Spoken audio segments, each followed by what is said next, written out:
Greetings viewers, welcome back to the Car Doctor channel. Hey, if you're new here, thanks for stopping by. We appreciate the likes and subscriptions.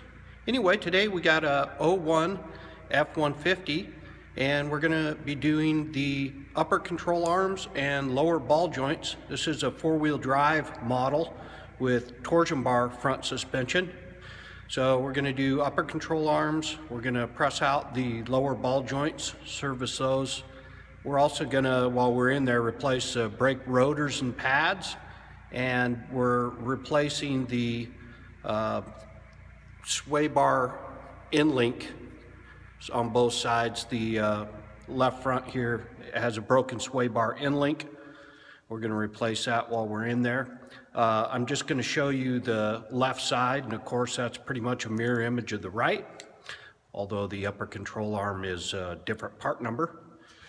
Should be straightforward. So just a general disclaimer, this is for entertainment purposes, good overview of what you're going to be looking at if you're going to attempt this job. Definitely recommend that you only do safety related steering and suspension and braking repairs if you're qualified to do so. And you sure want to consult your manufacturer repair information so that you use proper techniques for servicing these components, proper torque when reinstalling them, and that it's done right and it's safe. So anyway, we're going to get going here. I have the vehicle lifted on a 4-post rack, and the front suspension is supported underneath the front lower control arms, and I'm going to remove the tire, and we're going to get going on this thing. Thanks again for coming by.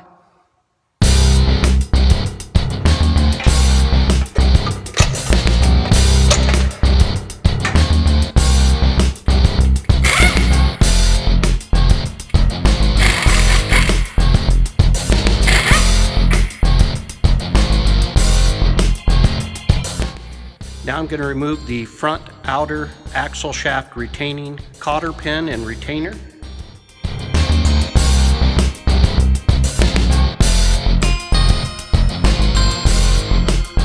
Now I'm going to remove the disc brake caliper and support it by first removing the caliper slide bolts and then supporting the brake caliper by using a wire and suspending it from the frame area so that it doesn't pull on the flexible brake hose and cause damage.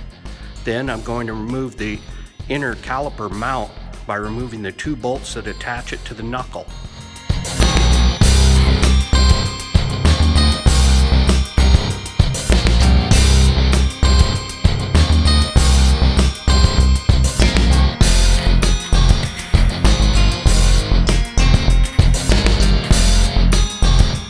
Now I'm going to remove the disc brake rotor.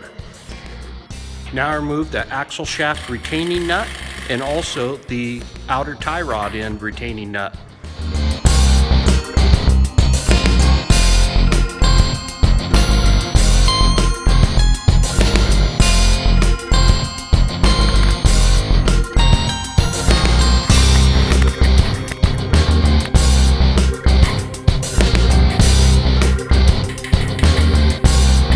Now I remove the outer tie rod end from the steering knuckle by pounding on the face of the steering knuckle at the tie rod end stud.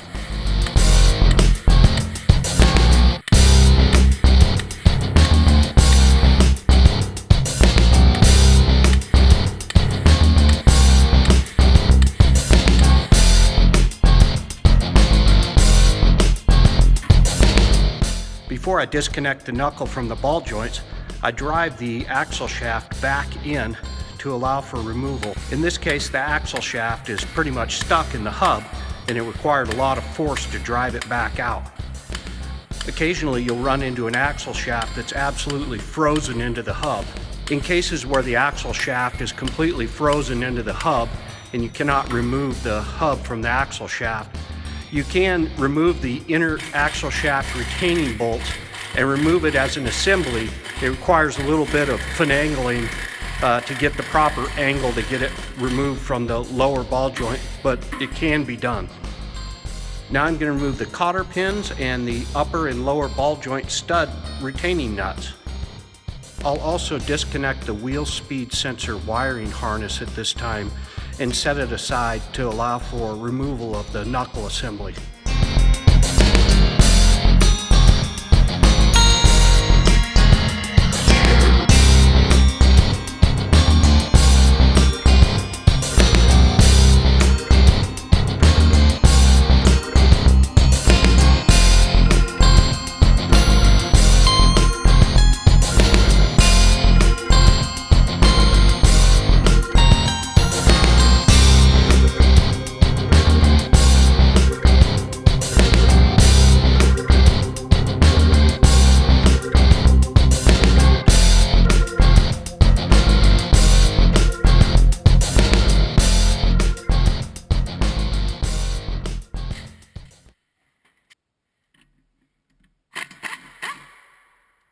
After the upper and lower ball joint retaining nuts have been removed, remove the knuckle assembly by again striking the face of the knuckle at the ball joint stud areas until the studs become dislodged.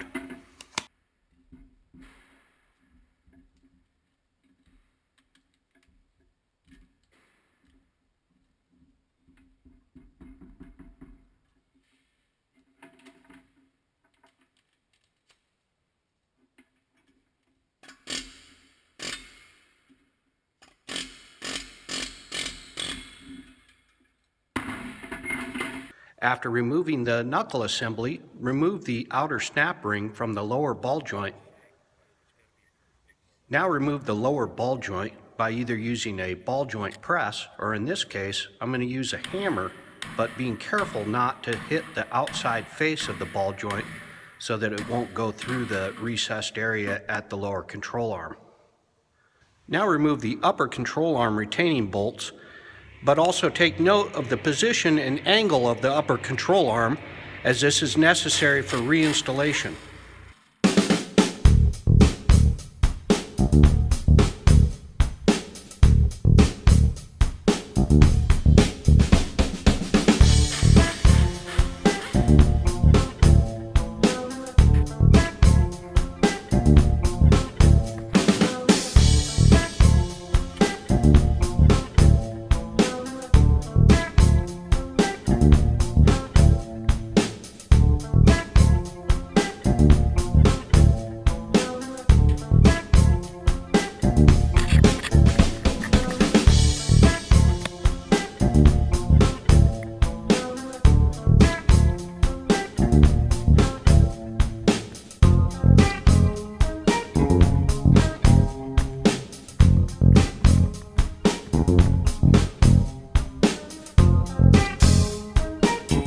Now reinstall the replacement upper control arm assembly. Now would be a great time to replace the upper control arm bolts with the cam style bolts necessary to accommodate alignment adjustments. However, I'm simply going to reinstall the original bolts and torque them, but being careful to locate them precisely where the old bolts were positioned. That way the alignment angles should be preserved and possibly no adjustment will be required. However, after this service, it's required that a front end alignment be done.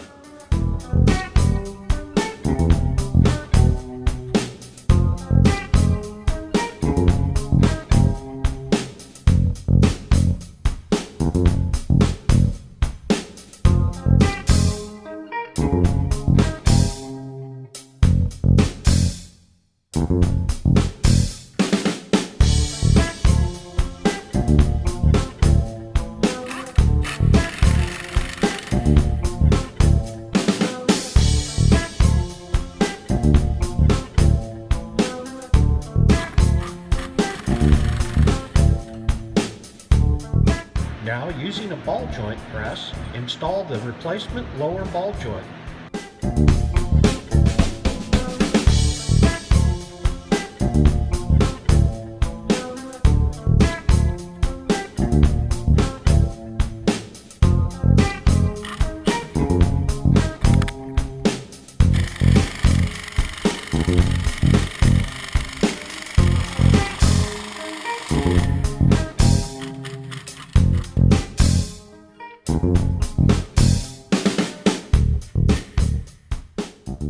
Install the replacement snap ring and install the grease zerk by orienting the grease zerk towards the rear of the vehicle.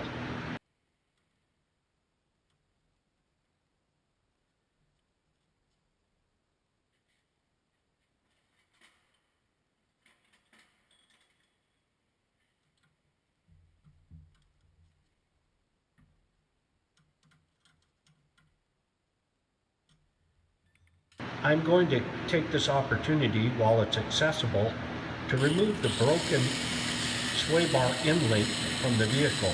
I'm going to use a grinder with a cutting disc attachment, and you could also use a sawzall or a hacksaw to remove a broken sway bar end link from the vehicle.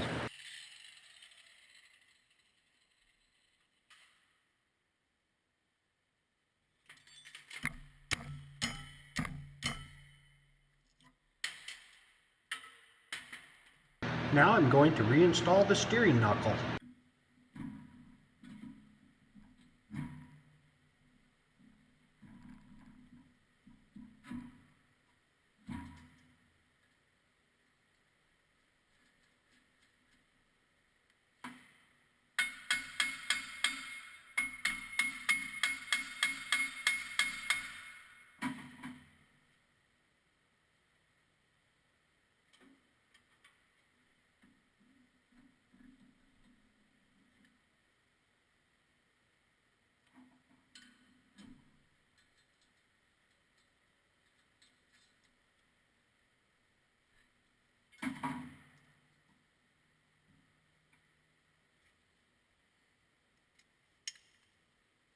Now I will install and torque the upper and lower ball joint retaining nuts.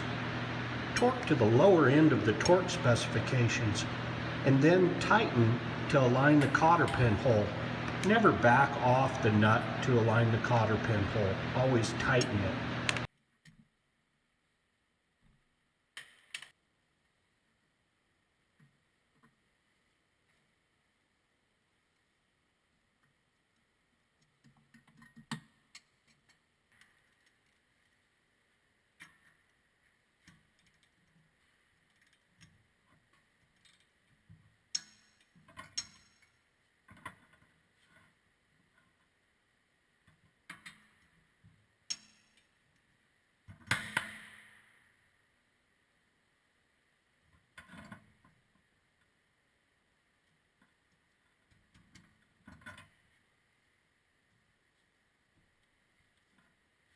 I'm going to temporarily install and lightly tighten the axle nut, and now I'm going to take this opportunity to install the replacement sway bar end link.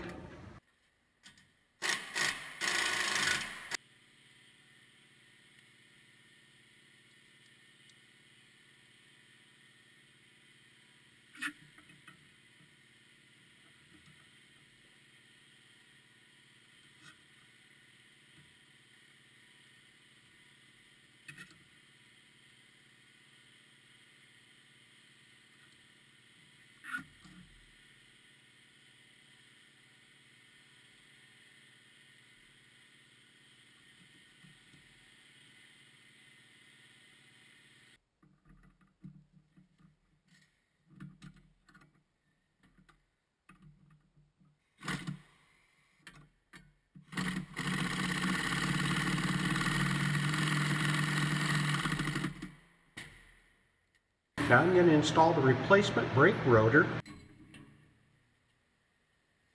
Now I'm going to prepare and install the brake caliper mounting bracket.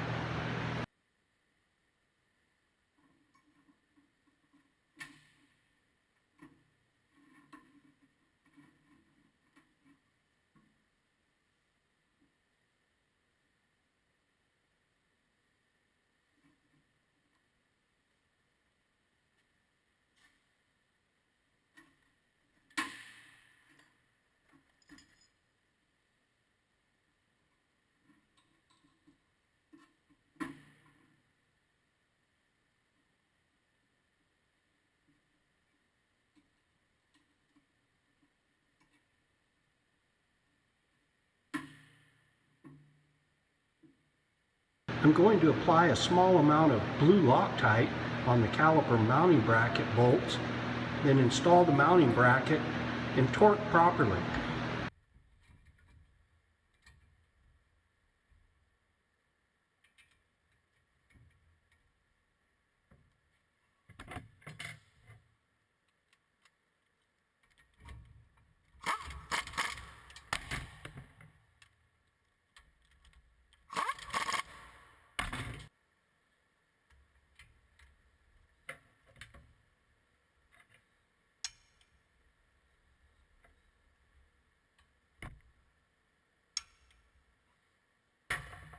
Now I'm going to install the replacement brake pads into the caliper mounting bracket.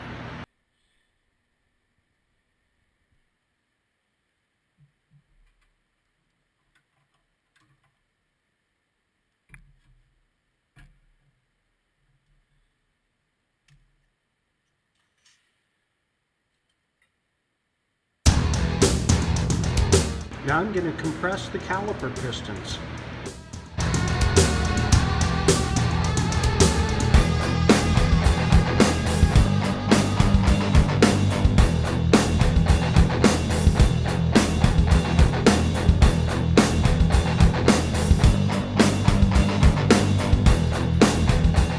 Now I'm going to apply a small amount of blue Loctite to the caliper slide bolts and install the torque properly.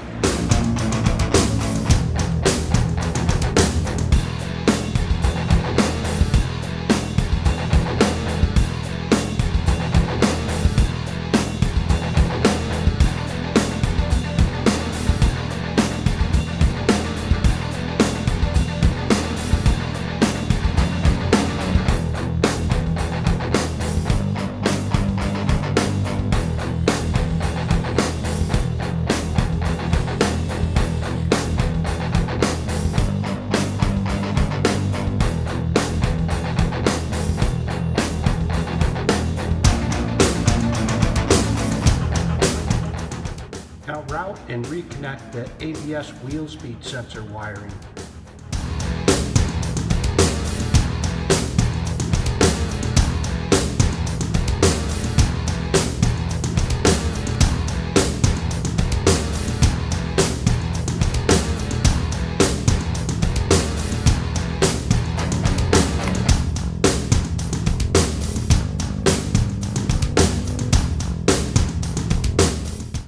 Now reinstall the outer tie rod end into the steering knuckle, torque the nut properly, and install your cotter pin.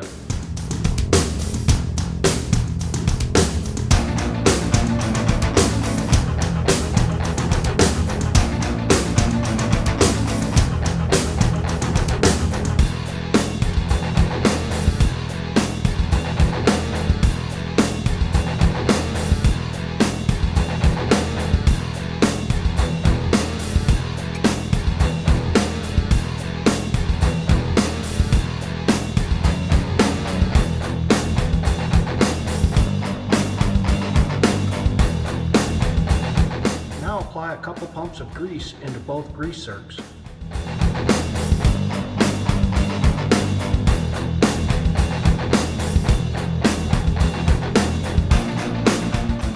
Now reinstall the wheels, lower the vehicle, and torque the lug nuts as well as the axle nuts to specification.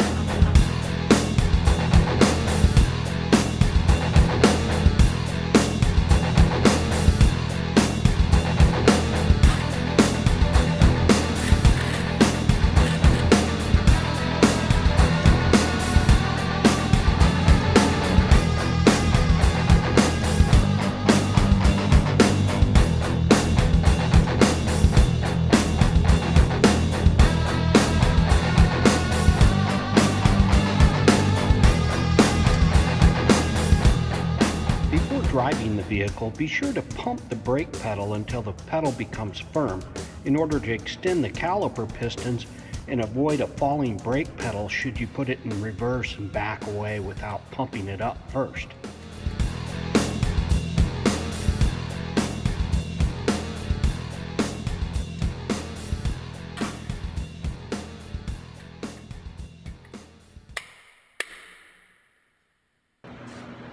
All right, hey, we've about got this thing wrapped up, and I'm just going to lower it down and perform a four-wheel alignment on it before I turn it back over to the customer and get them back safely on the road. Hey, I appreciate you watching today, and I want to wish you good luck with your repairs. Have a good one.